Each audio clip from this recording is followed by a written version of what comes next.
오늘은 모이기를 힘쓰는 신앙생활이란 제목으로 여러분과 은혜를 나누고자 합니다. 아시다시피 우리나라 헌법은 신앙의 자유를 허용하고 있습니다. 특별한 나라 몇을 빼놓고서는 거의 모든 나라가 신앙의 자유, 국민 개개인의 종교 선택의 자유를 보장하지요. 물론 그렇게 해놓고서도 속으로는 실제적인 면에서는 그렇지 않은 나라도 참 많습니다.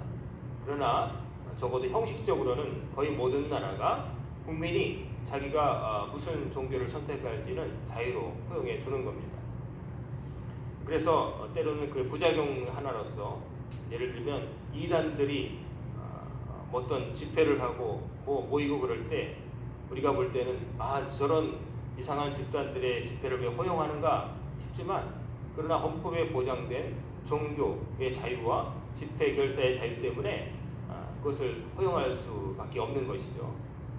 그래서 좋은 면도 있고 또 때로는 악용되는 면도 있지만, 그러나 종교의 자유가 보장됐다고 하는 것은 그만큼 인간 사회가 야만의 수준을 벗어나서 이제는 누구든지 자기가 믿는 바를 따라 살 수 있도록 허용해 놨다 하는 겁니다. 그걸 얻기 위해서도 많은 싸움이 있었고 피를 흘렸고 시행착오를 겪었습니다. 우리나라도 처음에 복음이 들어왔을 때, 천주교부터 들어왔을 때 그 사람들을 잡아다가 고문하고 목을 베고, 또 기독교 개신교가 들어왔을 때도 예수쟁이라고 하면서 사람들이 막 핍박하고, 가정에서 며느리가 교회 나간다 그러면 막 시아버지가 머리채를 휘어잡고 남편이 술 먹고 때리고 그랬던 일이 있었던 그런 나라인 거죠. 그런데 이제는 누구든지 교회에 나갈 수 있습니다. 자기만 굳건하다면 나갈 수 있는 시대가 되었습니다. 자, 이렇게 신앙은 개인의 자유입니다. 개인의 자유인데 우리가 인생을 사는 궁극적인 기준이 뭔가, 바로 그게 신앙을 선택하는 건데, 서양의 어떤 신학자는 그래서 궁극적 관심이라고 그랬어요. 신앙을 다른 말로, 어려운 말로 표현했는데 궁극적인 관심, ultimate concern, 한 인간이 가장 궁극적으로 관심사를 갖고 있는 것, 그게 신앙의 모습으로 나타난다는 거죠. 그래서 신앙이라고 하는 것은 고민이 있어야 되고 그 선택을 할 때 분명한 근거가 있어야 됩니다. 그 근거가 없으면 언제든지 휘청휘청거리는 거예요. 예를 들면 이 남들이 일요일이라고 말하는 이 주일 아침에 여러분들은 다른 데 가지 않고 이 자리에 나오셨어요. 산에 가는 사람도 많고요, 들에 가는 사람도 많을 거고, 좋은 근사한 저 양수리에 카페에 앉아 있을 사람도 있고, 영화를 볼 사람도 있고, 쉬는 사람도 있고, 여러 가지 삶의 모습이 있겠지만, 여러분은 지금 이 자리에 와 계신 거예요. 광연재단에 예배드리기 위해서 이 자리에 오신 것이죠. 하나님이 인간의 몸을 하나로 만드셨기 때문에 이 몸은 언제든지 한 군데밖에 있을 수밖에 없어요. 홍길동처럼 여기저기 동시에 있을 수 없어요. 가끔 우리가 바쁘면은 몸이 두 개였으면 좋겠다 그러죠. 식사도 준비하고 공부도 하고 몸이 두 개였으면 좋겠다. 그런 생각하지만 몸은 하나고 영혼도 하나입니다. 그래서 한 번에 한 곳을 선택할 수밖에 없어요. 하나를 선택하면 다른 것을 포기해야 되는 거예요. 그러자면 어떻게 해야 되겠어요? 판단을 하게 되죠. 어떤 게 더 중요한가, 어떤 게 더 소중한가를 놓고 판단을 해야 돼요. 저울질을 해야 되는 거예요. 여러분들은 마음속에 판단을 하셔서 주님 앞에 나와서 예배드리는 것이 가장 중요하다라고 하는 선택을 하신 거예요. 그 선택은 여러분의 자유인데, 여러분이 그렇게 선택하는 것을 하나님 귀하게 보시는 거죠. 그래서 여러분들은 예배를 드리는 것은 선택입니다. 하나님께서 주신 자유를 가장 아름답게 쓰신 거예요. 오늘 주님 앞에 나온 여러분의 발걸음을 하나님께서 귀하게 보실 줄 믿습니다. 언제나 여러분은 그 오기 전에도 여러 가지 선택을 할 수 있었어요. 하지만 그 선택에서 하나님 앞에 나오는 것을 선택하신 거죠. 자, 이렇게 보면 신앙은 지극히 개인적인 것 같습니다. 그렇죠. 선택은 개인적인 거예요. 누가 권면할 수도 있고 여러 가지 환경도 있지만 결국 선택하는 건 나예요. 누구 때문에 못 믿었다고 말할 것도 없고 누구 때문에 대신 구원받는 거 아니에요. 다 각자가 책임지는 거예요.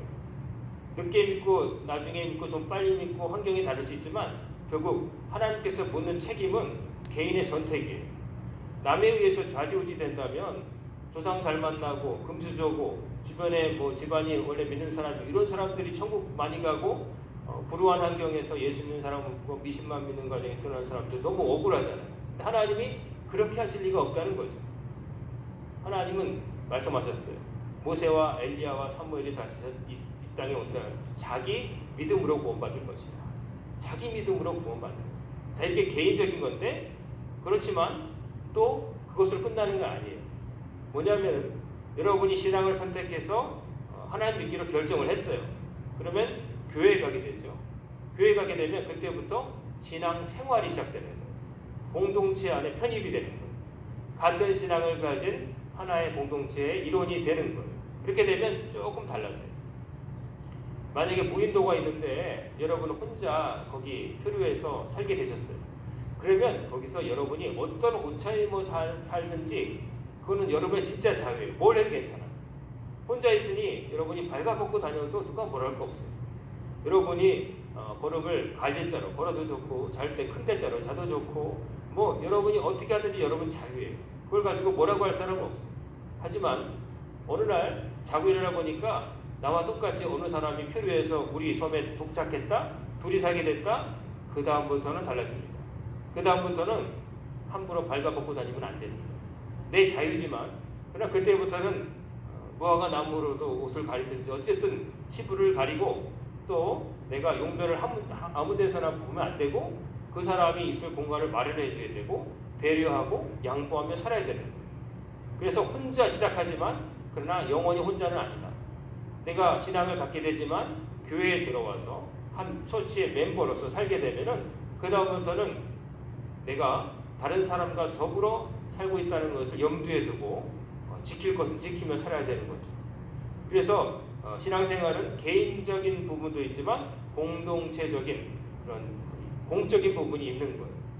그래서 이 두 가지를 잘 지켜야 되는데, 자 우리 여러분은 이제 우리 광연교회가 광연 감리교회거든요. 여러 교파가 있지만 그 가운데서도 감리교단 그리고 감리교단 중에서도 한국의 기독교 대한감리회에 속했어요. 그러면 우리 나라의 헌법이 있듯이 우리 감리교단에는 교리와 장정이라고 하는 헌법이 있어요. 그래서 우리가 믿는 바 교리, 우리의 믿음의 핵심을 뽑아서 정리한 것, 우리가 이렇게 고백한다 하는 걸 정리해놨고 그 다음에 장정이라고 해서 모두가 지켜야 될 법도, 규칙을 적어놓은 거예요. 거기 보면은 우리 감리교회, 여러분이 감리교인이잖아요. 감리교인이면은 교인으로서 의무가 있고 권리가 있어요. 혼자 살 때는 그런 게 다 필요 없어요. 근데 같이 더불어 있기 때문에 지켜야 될 게 있는데 거기 보면 의무와 권리가 있어요. 먼저 감리교회 다니는 모든 교인들은 의무가 있는데 첫째 뭐냐면은 예수 그리스도를 구주로 사람들에게 증거한다라고 돼 있어요. 예수 그리스도가 참 구세주심을 만난 사람에게 전도할 의무가 있다는 거예요. 사람을 만날 때 이런 얘기도 저런 얘기도 할 수 있고 친구 만날 때 인생 이야기 뭐 그런 얘기도 할 수 있지만 그 속에서 항상 하나님을 믿어야 된다는 권면을 여러분이 하셔야 된다는 거죠. 예수 믿지 않으면 다른 것이 무의미하다는 것을 여러분이 먼저 깨달아야 되고 깨달았으면 다른 사람에게 증거해야 되는 거예요. 두 번째, 매일 성경을 읽으며 기도한다. 매일매일 삶을 기도와 성경 묵상으로 지내야 된다는 경건 생활을 해야 된다는 거예요. 매일 성경을 읽으며 기도한다. 주일 나오기 전에 먼지 툭툭 털어서 꺼내보는 게 아니라 매일 성경을 읽으며 기도한다. 이게 감리교회의 의무예요. 세 번째는 예배, 기도회, 속회, 교회학교, 사경회, 부흥회, 기타 모든 은혜 받는 집회에 참석한다. 이렇게 되어 있어요. 이 가운데 여러 가지가 있지만 모임이지만 제일 중요한 것은 뭐니 해도 예배겠죠. 예배, 하나님을 만나는 것. 이거는 다른 무엇보다도 우선하는 겁니다. 예배자 이후에 헌신자도 나오는 것이고 봉사자도 나오는 것이고 그런 거지 예배를 대신하여 다른 것을 하면 안 되는 거예요. 예배를 드려야 되는데 어떤 일을 하기 위해서 예배를 빠진다. 뭐 아예 다른 일 같으면 말도 안 되겠지만 예배를 더 잘 드리기 위한 기도회를 하기 위해서 밑에서 기도하다가 예배를 늦었다? 그것도 말도 안 되는 거예요. 예배를 드리는 게 우선이에요. 여러분의 신앙의 제일 기본적인 1번은 예배예요. 한 인간이 전능하신 하나님 앞에 나와서 인사드리는 거예요. 이거는 다른 거 뭐 어떤 여러 가지 일을 뭐 고상한 일을 하는 거 이전에 예배인 거예요. 하나님 앞에 예를 드려 절하는 거예요. 이거 빼놓고서 딴 거 잘한다? 다 의미 없어요. 다 의미 없어요. 하나님을 잘 섬기기 위해서 딴 일도 하는 거예요. 하나님은 우리 창조시기 때문에. 그래서 여러분 예배를 소중히 여기시길 바랍니다. 예배가 중요해요. 저는 우리 교회에 여러 모습으로 봉사하는 재능 있는 분들도 있으면 참 좋겠지만 그것보다 예배 잘 드리는 분이 있는 게 더 좋아요. 예배가 먼저기 때문에. 예배를 드린 연후에 하나님께 예배를 잘 드리면 저는 이렇게 믿어요. 시시콜콜하게 여러분 공도님 이거 하셔야 됩니다. 저거 하셔야 됩니다. 이렇게 얘기 안 해도 예배를 잘 드려서 하나님 말씀을 잘 듣고 배우면 내가 무엇을 해야 될지가 알아진다고 생각해요. 하나님께서 그 마음에 지혜를 주신단 말이에요. 하나님을 제대로 만나면 내가 무슨 행동을 될지 아는 거예요. 부모의 사랑을 잘 느끼면 그 나를 사랑해주는 부모에게 어떻게 될지를 가르쳐줘야 하는 거 아니잖아요. 나를 사랑하는 사람이 있으면 여러분 연애를 배웁니까? 연애를 배웁니까? 누구를 사랑하게 되면 야 쟤한테 물 떠다 줘야 돼. 뭐 사줘야 돼. 이렇게 얘기 안 해줘도 하고 싶잖아요. 그 뭐 가르쳐 주는 거 아니잖아요. 본능이잖아요. 동물도 그렇게 해요. 동물도 개도 지가 마음에 드는 암캐가 있으면 그 숙해가 가가지고 그 맛있는 거 물어다 주고요. 자기 쪽으로 오게 되면은 자기 살을 양보하더라고. 가르쳐 주는 거 아니에요. 하나를 제대로 알게 되면 나머지는 저절로 나옵니다. 예배를 잘 드리게 되면 하나님께서 예배를 드림으로써 지혜를 주시고 뭘 해야 될지를 깨닫게 되는 거예요. 저는 시시콜콜하게 뭐 무슨 뭐 학교 뭐 이렇게 교회에서 여러 가지 프로그램들을 막 하는데 저는 속으로 청년 때도 그런 생각이 들었어요. 저런 것도 가르쳐 줘야 되는가?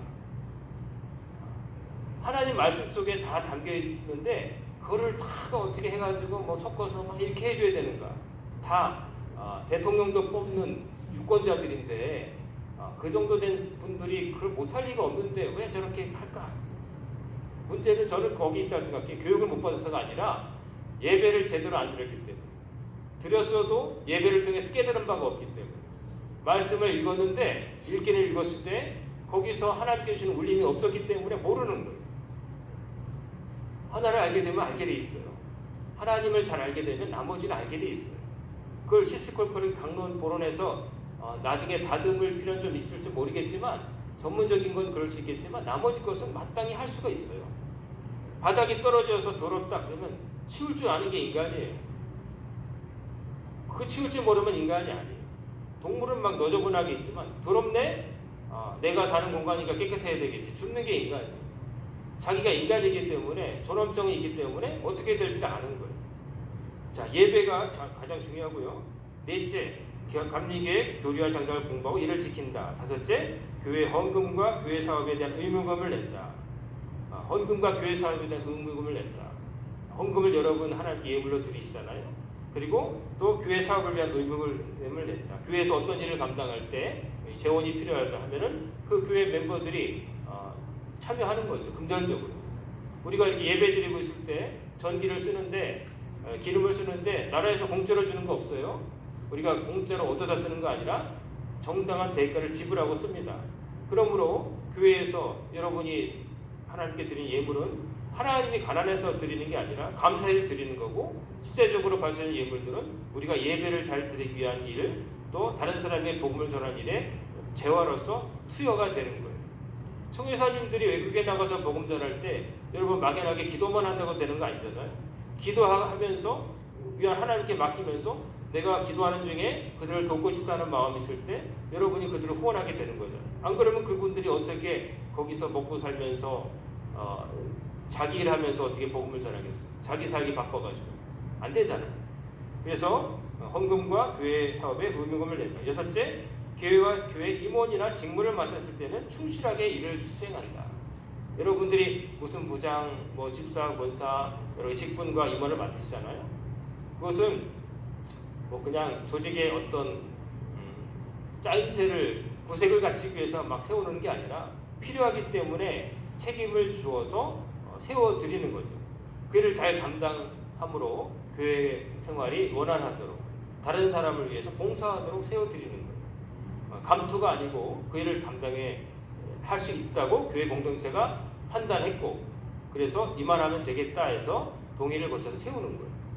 그래서 때로는 하나님이 직접 이렇게 막 글자를 새겨서 너 권사, 집사, 장로 이렇게 새겨주는 게 아니기 때문에 인간이 판단이기 때문에 잘못되어서 잘못 보고 직분을 잘못 줘가지고 실망하는 경우도 있지만, 그러나 그건 그 사람의 잘못이고 하나님께서 주신 직분이 있으면 충실하게 감당해야 되는 거예요. 충실하게. 여러분들이 회사를 다니면서도 여러분이 직급이 오르고 어떤 일을 맡는데 직급이 오를수록 월급도 오르겠지만 의무도 커지는 거예요. 의무가 커지면서 그 역할을 잘 감당하지 못하면 어떻게 돼요? 나중에 진급하지 못하고 퇴사하게 되는 거죠. 자기에게 주어진 바를 잘 감당해야 돼요. 그래서 최선을 다하죠. 잘리지 않기 위해서. 물론 몰려나지 않기 위해서 자기 영역을 지키려고 애쓰는 거잖아요. 그건 그렇다 치고 하나님께 주신 직분, 이것은 더 잘 수행하려고 애써야 됩니다. 내가 회사에서 있는 거 밥줄이니까 열심히 하고 교회에서 있는 거 명예직이니까 대충 한다, 이런 생각하면 큰일 나는 거예요. 하나님께 주신 것은 정말 중요한 거예요. 그 이름에 걸맞게 충성하고 봉사해야 되는 거예요. 그 다음에 6번째 교회, 그리고 7번째 감리에서 발행하는 기관지나 서적을, 신앙서적을 부독한다. 그 다음에 권리를 보면은 의무만 있는 게 아니라 첫째, 세례받은 교회는 성찬식에 참여한다. 코로나 때문에 우리가 막 떡과 포도주를 이렇게 나누는데 감염의 위험이 있어서 못하고 있지만 세례받은 교회는 성찬식에 참석합니다. 중세 카톨릭 때는 어떤 일이 있었냐면은 성찬식 할 때 떡과 포도주를 나누는데 포도주는 정식자만 먹고 일반 평신도들에게는 포도주를 안 줬어요. 그 사람을 그렇게 구별했어요. 근데 그것을 두고 지금의 체코의 얀 후스라고 하는 신부가, 아니 하나님의 자녀가 다 똑같이 성찬을 참여해서 포도주도 먹어야지 무슨 소리냐 해서 반기를 들었거든요. 근데 그것 가지고 전쟁했어요. 그 포도주 평신도에게 안 주려고 그러다가. 그래서 지금 제가 2018년에 체코 갔을 때 얀 후스의 그 유적지를 가봤는데 그 사람 결국 불에 타서 화형당했어요. 근데 그 사람이 그 자기 교회 식구들과 그 나라 사람들과 봉기했을 때 그들의 깃발에 뭐가 새겨졌냐면 붉은 잔, 포도주가 담긴 잔이 그들의 심벌이었어. 모든 이에게 하나님의 은혜가 똑같이 임한다. 성찬에 참여할 권리가 있다. 그래서 싸운 거예요. 참 우리가 볼 때는 어처구니 없이 그게 너무나 당연한 것 같은데, 근데 옛날 생각 중에는 그거 당연하다고 생각 안 한 사람이 있어요. 그래서 이 모든 세례받은 교회는 성찬식에 참여한다. 이것도 목숨 걸고 얻어낸 권리예요. 그러니까 그냥 당연하지 않을 때가 있었다. 그래서 여러분은 성찬식에 참여할, 세례받은 분에 한해서 참여할 권리가 있고, 둘째, 입교인은 개체교회와 감리의 모든 조직에서 임원을 선출할 때 피선거권이 있다. 즉 세례를 받고 성인이 돼서 그 교회 입교인, 카톨릭에서는 견진성사, 즉 컨퍼메이션, 컨펌. 여러분 그 여행 숙소 할 때 컨펌 했냐 그러죠? 확실하게 여기 숙소 잡는다라고 확인하는 컨펌이라고 하잖아요. 예약 확인. 이 교회 교인이다. 여러 교회가 있지만 이 교회 교인이다. 그게 입교인이라는 거. 그렇게 된 분들은 그 교회 임원으로 뽑힐 자격이 있다. 피선거권이라고 하는 것은 쉽게 말하면 뽑힐 자격이 있다. 셋째, 교인은 법이 정하는 바에 의하지 않은 것은 어떠한 신분상의 불이익도 받지 아니한다. 교인들은 법이 정하는, 교회의 법이 정하는 안에서 누구는 저 사람 배척하고 나오지 못하게 하고 이단이 아닌 이상 교회법을 어기지 않는 한 어떤 교인도 차별받거나 배척받지 않는다. 그럴 권리가 있다. 이거예요. 자, 이렇게 권리와 의무가 주어진다고 하는 것은 더불어 살기 때문에 사실은 필요한 거예요. 나 혼자라면 이렇게 복잡하지 않겠지만 함께 하기 때문에 필요한 거예요. 자, 신앙생활은 이렇게 공동체 속에서 하게 됩니다. 어떤 사람이 이렇게 생각할 수 있죠. 나는 이미 예수를 영접했고 내 방 안에 앉아서 촛불 하나 켜고 성경책 하나 놓고 신앙생활하면 되지 않겠느냐, 그런 생각을 실제로 한 사람도 있었어요. 그런데 이 신앙이라는 게 출발은 개인적인 선택일 수도 있지만은 신앙생활은 공동으로 해야 할 수가 있어요. 나 혼자, 여러분 혼자 성경 읽겠다. 여러분 읽어지십니까? 기도하겠다. 여러분 새벽 기도 나오지 않는 사람들은 하루에 30분 이상 솔직히 기도하기 어려워요. 일반적인 생활을 하면서. 낮 동안에 바쁘고 연속 보고 사람 만나고 피곤하고 뭐 이런데 어떻게 30분 기도하겠어요. 시끄럽고 조금 있으면 초인종 오고 택배 왔어요 그러고 옆집 사람 들리고 남편 있고 애들 있고 강아지 있고 못해요. 새벽 기도에 나오면 아무도 안 건들죠. 그래서 새벽 기도 30분 최소한 1시간 기도할 수가 있는 거예요. 자, 신앙생활 참 방해하는 것들이 많지만 그러나 함께 할 때 좀 믿음이 약한 사람도 할 수 있게 되는 거예요. 혼자 하면 참 힘든 거예요. 혼자 한다는 건 혼자 할 수 있다는 건 대단한 사람인데 그런 사람이 거의 없어요. 같이 옆에서 누군가 같이 뛰어줄 때 사람은 멀리 갈 수가 있어요. 혼자 거듭하게 뛰면은 자기 페이스도 모르고 근데 누군가 뛰어주면서 그러면 페이스 조정하면서 멀리 갈 수 있어요. 그래서 뭐 그런 말도 있잖아요. 뭐 빨리 가려면 혼자 가고 멀리 가려면 더불어 가라. 누군가 나와 같은 목표를 향해서 나가는 옆 사람이 있을 때 우리는 더 잘할 수 있다고 하는 거죠. 만약에 혼자들 다 잘할 수 있으면 하나님께서 예수님을 통하여 왜 교회를 세워주셨겠어요? 그냥 알아서 집에서 잘 섬겨 그러셨겠죠. 근데 교회라고 하는 신앙 공동체를 설립하게 하시고 거기서 함께 약한 사람들이 서로 붙잡아주면서 함께 노를 저어 나가게 하시는 거예요.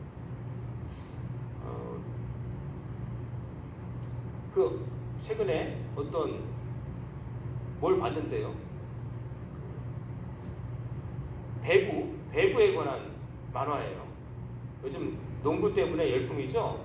슬램덩크 그거 아주 유명하잖아요. 근데 배구를 가지고 그렇게 비슷한 만화를 그린 게 있다고 한번 찾아봤더니 거기에 그런 게 나오더라고요. 한 아이는 배구의 포지션이 세터예요. 세터 아시죠? 공이 넘어오면 이렇게 스파크 하는 사람한테 잘 공을 배급해 주는 사람. 그래가지고 잘 때리게 해주는 사람이 있고 또 그 공을 받아서 탁 때리는 스파이크 하는 사람, 공격수가 있어요. 수비수도 있지만. 근데 그 만화의 주인공격인 두 소년이 등장하는데 한 소년은 세터예요. 근데 천재적인 세터인데 너무 천재적이에요. 마음대로 볼을 보낼 수 있는데 자기 마음에 드는 자기의 세터 공을 정확하게 때려줄 스파이크 치는 사람을 못 만났어요. 그래가지고 자기 팀에서 혼자 그런 토스를 하니까 거기에 뒷받침을 못하니까 외톨이가 돼가지고 이제 혼자 왕따를 당한 친구가 있고 다른 하나는 반대로 키는 작은데 스파이크는 기가 막히게 때려요. 근데 자기에게 제대로 된 공을 주는 세터를 못 만났어요. 그래서 팀도 흐지부지되고 혼자 그러다가 이 두 아이가 한 학교에 진학을 해서 만난 거예요. 만나가지고 두 아이가 티격태격 하는데 결국 둘이 세터를 잘하는 애가 스파이크를 잘 치는 애가 만나가지고 내 공을 받아줄 애가 없다 하는 사람과 나에게 칠 공을 주는 애가 없다 하는 애가 만나가지고 두 팀이 돼서 팀이 돼가지고 상대편 시험 테스트를 하는데 멋지게 이기는 장면이 나오더라고요. 그때 곁에서 본 선배가 그러는 거예요. 10 더하기 10은 20이라고 생각하고 붙여놨는데 10 더하기 10이 아니라 10 곱하기 10이 돼서 100이 되더라. 하나하나는 그 정도인데 둘이 되니까 둘 정도가 아니라 몇 배의 상승작용이 오더라. 비록 만화지만 사람 하나보다는 두 사람이 협력하면 얼마나 큰 일을 할 수 있는지 지난주에도 제가 말씀드렸지만 한 사람이 아니라 둘이 그리고 셋이 서로 모자란 부분을 채워주면 그거는 완전히 다른 결과가 나온다는 거죠. 인간이 모든 포식동물을 지배하고 지배자가 됐잖아요. 이 지구상을 호랑이나 사자는 멸종위기에 처해 있고 동물원에 가서 우리 구경거리가 되지만 사자와 맞짱떠서 이길 수 없는 인간들은 세계를 지배하잖아요. 왜 그랬을까요? 머리만 좋다고 그랬을까요? 머리가 좋기도 하지만 인간은 협력을 해요. 혼자 안 다녀요. 지가 약한 걸 알기 때문에 자기가 혼자 있을 때도 자기가 강력한 송곳니도 없고 발톱도 없으니까 몽둥이를 들었어요. 그리고 돌팔매질을 할 수 있어요. 그리고 혼자 다니지 않고 두셋이 같이 다녀요. 그러니까 두셋이 다니니까 깡패예요. 동물 하나 1대1로는 이길 수 있는 대상이 없지만 두셋이 합력하니까 큰 동물도 잡는 거예요. 그래서 원시인들이 맘모스도 잡고 물소도 잡고 사자도 몰아내고 그랬던 거예요. 우리 여러분 한 사람 저와 하나는 다 약해요. 다 보면은 잘하는 것도 있지만 못하는 부분이 많아요. 근데 우리가 힘을 합할 때 같은 교회에서 달란트를 활용해서 모여서 봉사하게 되면 완전히 다른 결과가 오게 되는 거예요. 완전히 다른 결과가 오게 됩니다. 작년도 올해 초까지 눈이 많이 왔어요. 눈이 많이 왔는데 대부분 제가 혼자 치울 때 보면은 2시간 그 정도 걸려요. 걸리는데 그래도 저희들 애들이 한 명이라도 붙으면요 1시간 정도 혹은 때로는 1시간도 안 걸리게 빨리 끝날 때가 있어요. 산술적인 것보다 이 둘이 할 때 묘한 그 시너지 효과가 있는 것 같아요. 신앙생활을 할 때 교회를 주셨어요. 사도행전이 교회가 예수님 승천하시고 이 땅에 교회가 어떻게 해서 성장했느냐, 복음이 전파됐느냐에 대한 기록이잖아요. 사도행전이라고 하지만 실제로는 성령께서 사도들을 통해서 교회를 성립하시고 복음이 전해진 이야기예요. 그래서 오늘 보면은 본문 보면은 사람마다 두려워하는데 사도들이 말미암아 기사와 표적이 많이 나타나니 믿는 사람이 다 함께 있어. 믿는 사람이 다 함께 있어. 모였다는 거예요. 다 함께 있어.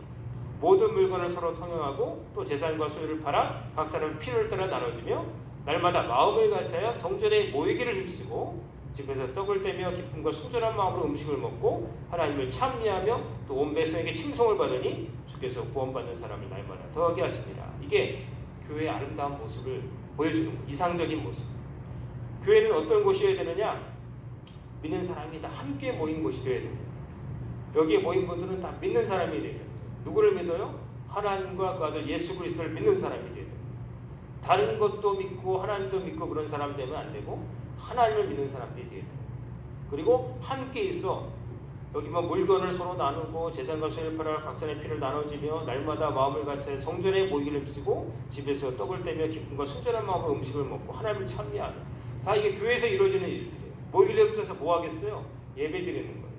예배 드리고 주를 찬미하고 떡을 떼고 나니 우리가 점심 식사 공동 식사하는 것은 여러분들이 뭐 댁에 가서 식사를 못 하시기 때문에 하는 게 아니라 믿는 사람들이 한 상에 둘러앉아 떡을 먹고 마시는 그 행위를 통해서 우리가 한 식구라는 것을 확인하는 거예요. 별거 아닌 것 같지만 성도의 교제라고 하는 거 제일 중요한 게 식탁에서 이루어지거든요. 밥을 같이 먹을 때 식구가 되는 거예요. 먹는 일. 그래서 교회에 교제가 일어나는 거예요. 그래서 그 안에 모여서 주를 찬미하고 다른 사람의 칭송을 받을 정도 됐다. 그러니까 구원받는 사람들이 늘어났다. 이런 아름다운 결과가 빚어진 거예요. 모이기를 힘썼다. 성전에 모이기를 힘썼다. 모이기를 힘써야 된다는 건 뭐냐면 모이기를 어렵게 만드는 난관들이 있었다는 거예요. 힘쓰지 않으면 안 됐다는 거예요. 저절로 모아진 게 아니에요. 모이기를 어렵게 만드는 것들이 있었는데 그것을 의식적으로 극복했다는 거예요. 힘을 쓴다는 것은 자연스럽게 되는 게 아니에요. 힘을 노력해야 된다는 거예요. 물론 자연적으로 되면 좋겠죠. 우리가 다 항상 마음이 아버지의 전에 있고 막 그러면 좋겠지만 때로는 걱정, 의심, 혼란, 복잡한 일들이 얽혀서 그러지 못할 때도 있는 거예요. 하지만 그럴 때도 어떻게 해야 돼요? 힘을 내서 극복해내야 되는 거예요. 여러분 힘 안 주고 저절로 되는 좋은 일이 있는 거 보셨어요? 여러분의 건강도 가만히 있으면 건강해질 것 같지만 가만히 있으면 뼈에서 칼슘이 빠져나가고 사람이 건강이 상해져요. 여러분 하루만 건강한 분이 하루만 가만히 누워 있어 보세요. 여기저기 쑤시고 아픕니다. 진짜 아픕니다. 건강한 사람 움직여야 돼요. 그리고 아픈 사람도 움직여야 돼요. 움직이지 않으면 퇴화돼 버려요. 놀랍게도 하루만 아무것도 안 하고 정말 꼼짝 안 하고 누워 있으면 근육의 3%가 빠진다는 얘기도 있어요. 저 중력이 없는 무게감이 느껴지지 않는 우주 정거장에서 6개월 살다 온 사람들 어떻게 돼요? 뼈에서 칼슘이 확 빠져나가가지고 땅에 내려와서 그 회복이 좀 된다고 하지만 그래도 참 어려움을 겪는다고 그래요. 우리는 힘을 쓸 때 오히려 건강해지도록 하나님께서 창조하셨어요. 애쓸수록. 여러분이 건강한 몸을 갖고 싶으면 무거운 걸 들어야 돼요. 무거운 걸 들어야 근육이 내 주인이 이 힘을 써야 되는 사람이구나. 그래서 더 찢어진 부분이 아물 때 더 두꺼워지고 더 튼튼해지고 신경망이 없던 곳이 이런 일을 해야 되구나 해서 신경이 생긴다는 거예요. 그래서 잘하게 되는 거예요. 사람이 어떤 일을 반복하게 되면 잘하게 되잖아요. 그냥 무심코 왜 잘하는지 생각 안 해보셨죠? 몸이 변한다는 거예요. 신경과 근육이 바뀐다는 거예요. 그 일을 잘할 수 있도록 없던 혈관이 생기고 신경망이 생긴다는 거예요. 그래서 잘 되는 거예요. 그건 저절로 잘 되는 게 아니에요. 기억만으로 되는 게 아니에요. 그 일을 여러 번 해서 기억해서 그렇지 기억이 아니라 몸이 변한다는 거예요. 저희 어머니가 통화했는데 영어를 공부하기로 결정하셨어요. 그전엔 피아노를 배우시기로 하고서 하셨는데 영어를 배우셨어요. 영어를 왜 배우게 되셨느냐? 보일러가 고장이 났어요. 근데 수리센터에 전화를 했더니 모델명을 불러달라고 하는데 뒤에 막 써있는데 모델명이 알파벳하고 영어하고 섞여 있는데 눈도 잘 보이지 않지만 제대로 읽을 수 없어서 너무 분노하셨대요. 내가 이 나이 먹도록 이걸 몰라서 이걸 상담원한테 얘기도 못하는가. 내가 참 힘든 때를 만나서 학교를 못 다니는 게 한이 됐는데 내가 영어를 해야 되겠다. 그래가지고 전화를 끊고 이제 그 서점에 달려가셔서 알파벳 처음 배우는 거 초등학교 애들이 영어 배우는 거 그걸 사셨다고 전화를 하셨던 거예요. 개도 하다고 하네요. 영어를 모르니까 눈은 떴는데 까먹느냐는 게 영어 까먹느냐는 게 너무 분노하셨다는 거예요. 이 시대에 살면서 그 모델 번호 보내주세요. 그랬는데 뭐 H 다시 뭐 어쩌고 뭐 이렇게 있었겠죠. 근데 그거 모르는 게 너무 한이 돼가지고 책을 사셨다는 거예요. 책을 사러 갔더니 서점 주인이 우리 어머니 아시거든요. 피아노 책 사러 오신 분이죠? 그러더니 영어 책을 골라주셨다는 거죠. 여러분 배우면요 뇌가 변한대요. 안 하는 것도 새로 시도해 보면은 그게 몸이 변하듯이 그냥 막연한 게 아니라 몸이 변한대요. 여러분 신앙생활 하시면서 옛날에 안 해봤던 거 나 기도를 잘 못해 안 해서 그런 거예요. 하면 돼요. 찬송을 잘 못해 하면 더 잘할 수 있어요. 물론 성악가가 되는 건 아니지만 잘할 수 있어요. 신앙생활 함께 모여서 신앙생활 하잖아요. 여러분이 함께 신앙생활 하는데 우리 광역교회에서 여러분들이 신앙생활을 잘 하셔서 여러분의 믿음이 더욱더 성장하기를 간절히 소망합니다. 안 해서 못하는 거예요. 하면 되는 거예요. 안 하죠. 안 할 108가지 이유가 다 있겠죠. 하지만 그 108가지 이유보다 반드시 해야 될 한 가지 이유를 찾으세요. 그러면 하게 되는 거예요. 108가지를 다 이길 수가 있는 거예요. 안 해서 문제인 거예요. 하면 됩니다. 문제식으로 얘기하는 게 아니라 하면 되는 거예요. 그리고 하면은 누가 도와주세요? 하나님이 도와주세요. 주를 위해서 흘리는 땀과 수고, 여러분 예수 믿는 거는 편하자고 믿는 게 아니라 하나님을 섬기기 위해서 하는 거예요. 우리의 편안함이 아니라 편안함이 아니라 평안함. 몸이 편안하다고 해서 평안한 건 아니죠. 평안은 따로 내가 내 할 일을 다 할 때 오는 거예요. 내가 수치스러웠지 않은 삶을 살아갈 때 평안이 오는 거예요. 모이기를 힘쓰는 신앙생활, 모이기를 방해하는 여러 가지 유혹들이 많은 세상이지만 여러분은 적어도 오늘 예배드린 여러분들은 모이기를 힘쓰시길 바랍니다. 그리고 모이기를 힘쓰시고 그리고 모였을 때 제 말씀을 통해서 여러분 다 날마다 많이 배우고 가시길 바랍니다. 잘 듣고 경청하면 깨달아지는 게 있습니다. 그 깨달음이 많아지게 되면 여러분이 변하게 될 것입니다. 오늘 주님 앞에 나오기로 결정하고 모이신 여러분의 결정 하나님 귀히 보실 것이고 앞으로도 그 마음 변치 마시고 모이기를 힘쓰시는 여러분과 제가 되기를 주의 이름으로 축원합니다. 아멘. 기도하겠습니다. 사랑과 은혜가 충만하신 아버지 하나님, 오늘도 주의 이름으로 모여 우리 광연체단에서 예배드리게 하심을 감사합니다. 저희들이 마음이 변치 않게 하시고 함께 신앙생활할 때 모이기를 힘쓰게 하시고 서로 또 짐을 나눠주며 봉사하게 하시며 하나님께 주시는 평안을 누리며 살아가도록 도와주옵소서. 오늘부터 시작된 한 주간도 주님께 맡깁니다. 주님 저희들을 붙잡아 주시고 선한 길로 인도하시고 하나님께서 원하시는 모습으로 살아가는 광연의 권속들이 되게 하여 주시옵소서. 예수님의 이름으로 간절히 기도드리옵나이다. 아멘.